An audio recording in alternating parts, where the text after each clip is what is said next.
सत्संगत जी, प्यार से कहना धान नंकार जी। आज सत्संग में ये जो भाव हरेक के कि कैसे संसार में ये एकत्व का भाव रहे, मानवीय गुण हरेक में रहें। एक संसार वाकई ही परिवार है, कोई भेदभाव नहीं है, कोई ऊंचा नीचा नहीं है। एक दिलों से दिलों तक का आदर सत्कार प्यार, एक भाव जो इंसानियत के लक्षण हैं, वो एक साबित करते हैं कि वाकई ही सिर्फ एक इंसान के शरीर में नहीं है मनुष्य, वाकई ही इंसान है, ये इंसानियत है। तो ऐसे ही भावों को भक्तों ने हमेशा से समझाया है कि इस धरा पे आए हैं तो जीवन इस तरह जिएं कि वाकई ही वो एक सफल जीवन हो। ये श्वासों ने तो एक दिन ख़त्म हो जाना है, पर बात वो है कि ये सांस चलते चलते इस जीवन का क्या कर रहे हैं, कैसे एक समय जो मिला है क्या उसका सदुपयोग हो रहा है या दुरुपयोग हो रहा है। ये जो सोच कि क्या हम वाकई ही अंदर बाहर से एक हैं या फिर कोई दिखावा है मन में कि किसी के सामने कुछ और बनना है जिससे हमारा कोई फ़ायदा हो जाए, और उनके पीठ पीछे हम अलग ही इंसान हैं, हमारा किरदार ही कुछ और है। तो बात यहाँ अंदर से किरदारों को निखारने की हो रही है। हर कोई चाहे कोई भी सत्संग में जाए, सिर्फ आज की नहीं, हर एक ने यही बात करी कि इस जीवन में अपना असली लक्ष्य ये परमात्मा के साथ अपनी आत्मा का मिलन करवा लो, और ये जीते जी ही संभव है। और वो मौका हर समय होता है, आज भी है, जहाँ ये परमात्मा को जाना जा सकता है। और कैसे फिर जीते जी इस संसार में वाकई ही एक भक्ति हर समय की करी जा सकती है। फिर मनों में नफ़रतें नहीं तो इंसान की हालत तो ये भी है, जैसे एक शायर ने बखूबी लिखा है, ज़ुबान पे मिठास है सबकी, दिल में जहर उतारे बैठे हैं। कि एक ऊपर ऊपर से तो मीठा हर कोई बन जाता है, एक अच्छी बातें तो थोड़ी देर के लिए कोई भी कर लेता है, किसी का दिल जीतना, किसी को इम्प्रेस करना, कुछ समय के लिए वाह वाह, एक वाहवाही मिल जाए, ऐसा कुछ बोला जा सकता है, एक वो एक्ट, एक परफॉर्मेंस की जा सकती है। पर दिल में क्या है कि हम मुंह से तो कह रहे हैं, अक्सर कोई मिलता है तो अचानक से कहीं बाज़ार में तो बोलते हैं, वाह आज तो दिन इतना अच्छा हमारा बीतेगा, इतने दिनों बाद आपके दर्शन हुए हैं, ये दिल बहुत अच्छा महसूस कर रहा है।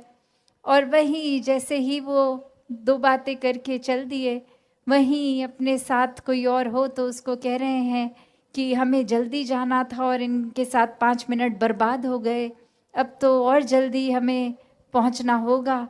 ये इन्होंने तो पूरा टाइम ही ख़राब कर दिया। तो बात वही कि छोटे छोटे एक ये एग्ज़ाम्पल्स हैं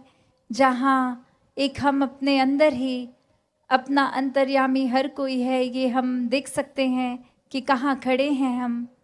कि क्या वाकई ही सिर्फ ये शब्दों तक ही है सीमित बात, या फिर वाकई ही जीवन में ये सिखलाई उतर गई है, ये गुण उतर गए हैं कि किसी को सिर्फ हम ये सिर्फ बात ही नहीं बोलें कि गुरसिक नूजत गुरसिक मिलदा है वेख के चाचड़ जान देने, कि किसी संत को देखकर दिल बहुत ही खुश हो जाता है, क्योंकि ये संत भी इसी परमात्मा की बात करता है, इसी परमात्मा के साथ जोड़ता है, ये सत्संग में भी। और अगर वैसे भी कोई संत मिलें तो सीधा निराकार दातार की ही याद आती है। तो क्या ये वाकई ही हम महसूस कर रहे हैं, या एक किसी को देखते ही उनकी ये जजमेंट्स उनके लिए दिमाग में घूम रही हैं कि ये इंसान तो ऐसे हैं, ये तो ऐसा करते हैं, ऐसा बोलते हैं, इनके शब्द इनके जीवन से नहीं उतरते, हमें ये पसंद नहीं है, और मुंह पे उनको वैसा ही आदर सत्कार दे रहे हैं और पीठ पीछे उनकी ये मन इज्जत नहीं कर रहा, तो हम खुद ही देख लें हम कहाँ खड़े हैं, कि ये सिर्फ बात तक ही ना रह जाए कि ये संत मिले हैं तो एक भरपूर खुशी हुई है, वो वाकई ही खुशी मिले, एक ऐसा हमारी अवस्था को होना है। ये एक भाव अगर हम किसी इंसान को उसके किरदार में उसके अवगुणों को देखकर ही सोचे बैठे हैं, तो इंसान का चेहरा आते ही वो सारी कमियां, वो सारे गलत भाव ही आएंगे। फिर वो भी फर्क नहीं पड़ेगा कि ये महापुरुष हैं, ये निराकार को जानते हैं नहीं जानते, बस वो इंसान आते ही अपनी नज़र उनसे चुराएंगे या फिर दो बातें करेंगे भी तो वो एक रूप, अंदर मन का कुछ और होगा, बाहर कुछ और। तो संतों ने तो हमेशा एक रस रहना सिखाया है, एक ही तरह का जीवन जीना सिखाया है, कभी भी ये चतुर चालाकियाँ नहीं सिखाई, सिर्फ और सिर्फ ऐसे ही सिखाया कि वाकई ही दिल हर समय किसी को देखकर प्रसन्नता महसूस करे, किसी की कमियां ना देखे, अगर कोई कमी सामने आई भी है तो उसको उछाले नहीं, एक उनको जताए नहीं, अगर कोई वाकई ही शुभचिंता, एक शुभचिंतक बन के उन तक ये एहसास उस तरह करवाया जाए कि आप में बहुत गुण हैं, बस ये आपकी बात कुछ ऐसी थी जो आप अगर बदल लें तो आपकी भी भलाई हो जाएगी। और आसपास जो एक हम सुन रहे हैं, कुछ आपने वचन ऐसे बोल दिए, ये हमारे भी कानों से हमारे दिल तक नहीं चुभेंगे। तो एक तरीका कि किस तरह मन वाकई ही चाहता है किसी और की बेहतरी होए, इम्प्रूवमेंट होए, तो वो एक मन तरीका अपनी बात कन्वे करने का, बात अगले तक समझाने का भी एक सही तरीका ढूंढ लेता है। फिर दूसरे को भी एक चुभन देकर बात नहीं समझाई जाती कि आपने हमें चुभन दी तो हम भी पलट के आपको चुभन देंगे, तो आपको समझ आएगा कि चुभन एक महसूस करना क्या होता है। नहीं, संतों ने तो अपने आप को इतना निस्वार्थ बना रखा होता है हर समय कि दूसरे का किरदार कैसा भी हो उसके चरणों में बिछ जाते हैं कि आप एक महान इंसान हैं, आपके अंदर बहुत अच्छाइयाँ हैं, एक ऐसा मन का भाव रखते हैं, ना कि एक पिन पॉइंट करते मन में नफ़रत के भाव बनाते हैं। अक्सर ये नफ़रतों से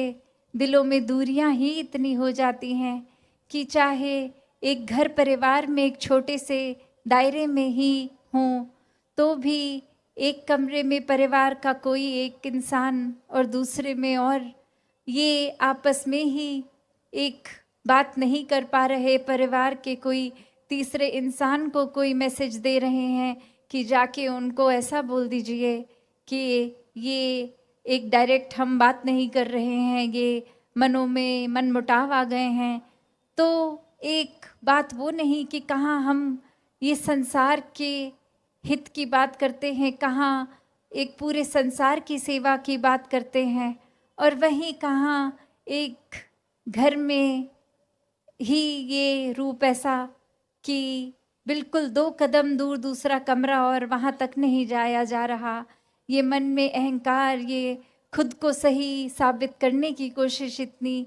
कि दूसरे को उस समय समझा भी नहीं जा रहा, बस हम ठीक हैं ये बात को पकड़ के, और हो सकता है ठीक हो भी, दूसरे का पॉइंट हो सकता है उस बात के लिए ठीक ना भी हो, तो भी ये बातचीत बंद कर देना तो कोई सल्यूशन नहीं है। वो कहीं ना कहीं जाकर चाहे थोड़ी देर के लिए ही कि दूसरे की बात समझी और उसको समझाया भी जाए, एक सामने किस तरह जाना है उस समय के लिए अपना अहंकार, अपनी ईगो को भी भूलकर बस यही कहना है कि ठीक है, हो सकता है आप ठीक हों, हो सकता है मैं ठीक हूँ, पर अब ये बातचीत ना करना तो कोई सल्यूशन नहीं है। कैसे एक मिडिल पाथ में आए, कोई ऐसी जगह आए जहाँ 2 कदम आप चलें, 2 कदम हम चलें। कैसे संत मति जब होती है, ये सत्संग के गुण होते हैं जीवन में, तो गुरसिक तो हर समय एक सल्यूशन फोकस्ड होता है, प्रॉब्लम फोकस्ड नहीं होता। एक दिक्कतों के ऊपर अपना नज़रिया, अपना दृष्टिकोण नहीं बनाते हैं। एक सल्यूशन, एक किस तरह से ये दिक्कत दूर की जाए, ये निवारण हो, एक फिर से अमन एक महसूस हो, ये चैन, चाहे ये किसी भी दायरे की बात है, घर परिवार दोस्त मित्र संसार, पर ये संतों का तो यही रूप है। संतों का तो बेसिक नेचर ही यही है, स्वभाव ही यही है कि कैसे कोई भी चीज़ अगर इस तरह नहीं, जो इस मालिक को ये अगर रूप है तो अच्छा नहीं लगे, तो संत हमेशा ही एक अपने आप को उस दिशा में रखते हैं कि चीज़ों को बस संवारते चला जाना है। जो अक्सर हम उदाहरण इतनी बार पढ़ते हैं, इतनी बार बोलते हैं कि अगर कपड़ा इतना गंदा है तो हम यही जजमेंट बना के बैठें कि ये गंदा कपड़ा है तो इसको धोना ही नहीं है, इसको छूना ही नहीं है, तो वो कपड़ा साफ भी नहीं हो पाएगा। हमेशा कपड़ा गंदा है तो उसके अंदर वो पोटेंशियल भी है साफ होने का, सिर्फ उसमें पानी और साबुन की ज़रूरत और वो रूप ही बदल जाता है। इसी तरह ये मनों में भी अगर कुछ ऐसे भाव हैं तो हम अगर वो इंसान के ऊपर ही कांटा मार दें कि नहीं, इससे तो बात ही नहीं करेंगे, ये ठीक इंसान नहीं है, बात सिर्फ इतनी कि चाहे उस इंसान की कोई आदतें हमें ठीक ना लगे हों, कोई स्वभाव में बात ठीक अगर अच्छी ना लगे, तो उस इंसान तक भी एक उसके सुधार का स्कोप क्योंकि उसमें है, तो अपने आप को उस स्थिति से पीछे नहीं करना है। नहीं तो भक्तों के जीवन में देखें, चाहे इतिहास खोल के देखें कि कितनी कठिनाइयाँ खुद पे लीं, और ये लेने की ज़रूरत नहीं थी, सिर्फ मन में संसार के लिए ये करुणा का भाव था कि ये परमात्मा हमारे जीवन में आया, हमारी आत्मा एक अब ठंडक में है, बाकी संसार एक बेचैनी में है, तो हर एक तक ये बेचैनी पहुँचे, इसलिए इस मकसद से हर एक तक भक्त गए अपना सुख आराम छोड़ के। वरना तो वो भी आराम से सोच सकते थे कि हमें क्या ज़रूरत पड़ी है, हम आराम से तो घर बैठे हैं, नहीं किसी के जीवन में सुख चैन, तो हमें इससे क्या फ़र्क पड़ता है। नहीं, संत हृदय नवनीत समान, ये मक्खन की तरह दिल संतों का, जैसे मक्खन पे थोड़ी सी भी अगर गर्मी, एक आँच, एक धूप लगती है वो तुरंत पिघल जाता है, वो फिर एक सॉलिड रूप नहीं रहता उसका, वो एक पिघल के लिक्विड बन जाता है। तो वही बात है कि संतों का दिल भी फिर ऐसा ही है। संतों ने भी अपने दिल में हर एक के लिए उनके उद्धार के भाव रखे हैं कि हर कोई प्रोग्रेस करे, हर कोई सफल हो। किसी की भी कोई कठिनाई बेचैनी है तो हम चाहे कोई भी कठिनाई खुद अपने ऊपर ले लें पर उनको आराम दें। तो बात वही कि संत हमेशा they go out of the way, उसी तरह एक अपने रास्ते से भी अगर दूर जाके वो किसी को आराम पहुंचाने की बात है तो उससे कोई संत कभी नहीं झिझकता। और यहाँ हम अपने अंदर झांके, अपने मनों में ये ही बात को देख लें कि किसी के लिए कहीं दूर जाना तो क्या,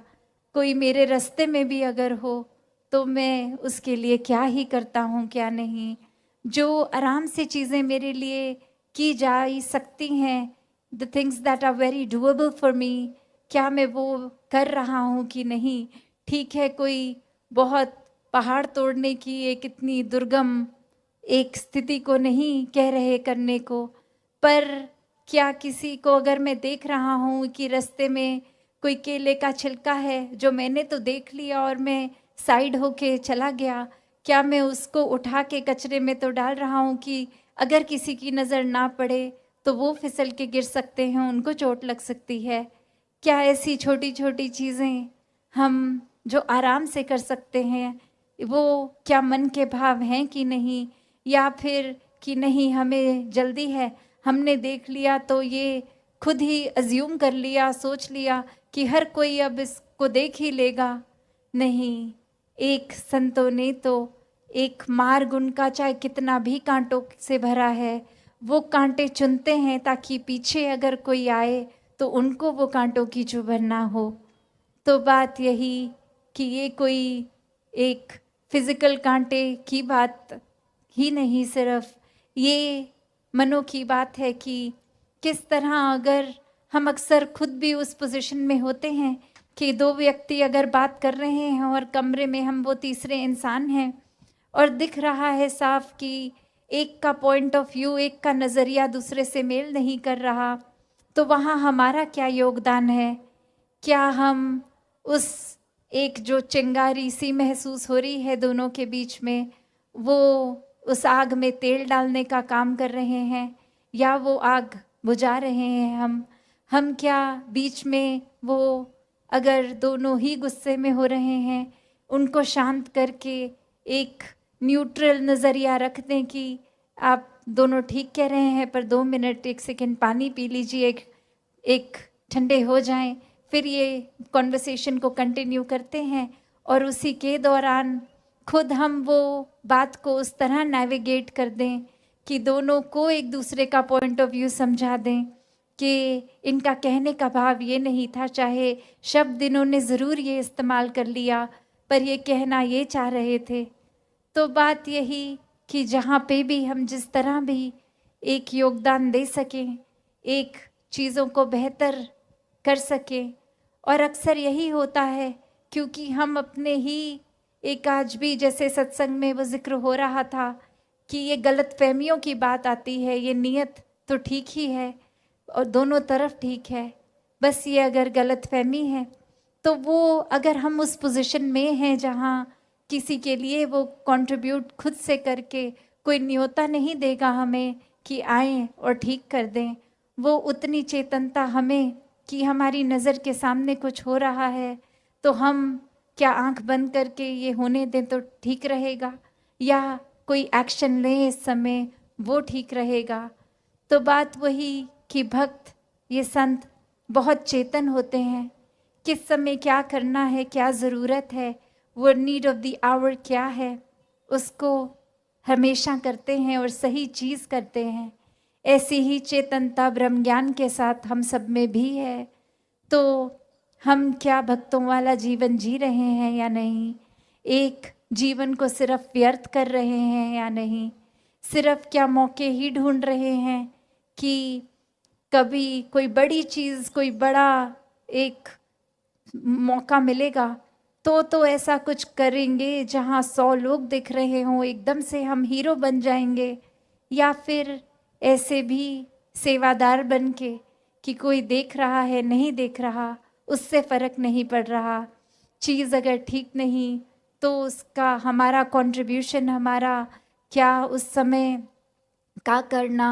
किस तरह योगदान दे सकता है, वो चुपचाप भी सेवा की जा सकती है। तो बात यही कि ये चेतनता, और चाहे वो सेवा के मैदान में चेतनता की बात है या वो सेवा जो 24 घंटे एक हम संसारिक रूप में एक जीवन को जीते जी कर रहे हैं, उसमें भी वो अलर्टनेस, वो चेतनता, वो विवेक बुद्धि कि कैसे जब हम सत्संग में नहीं हैं और कहीं भी हैं, कुछ भी कर रहे हैं, तो वहाँ पे भी वो एक चेतनता ही रहे। क्योंकि भक्त तो हर समय के लिए चेतन है, सिर्फ इसलिए नहीं कि एक संगत में आए हैं तो चेतनता से ये सत्संग का डेकोरम मेंटेन किया जाए,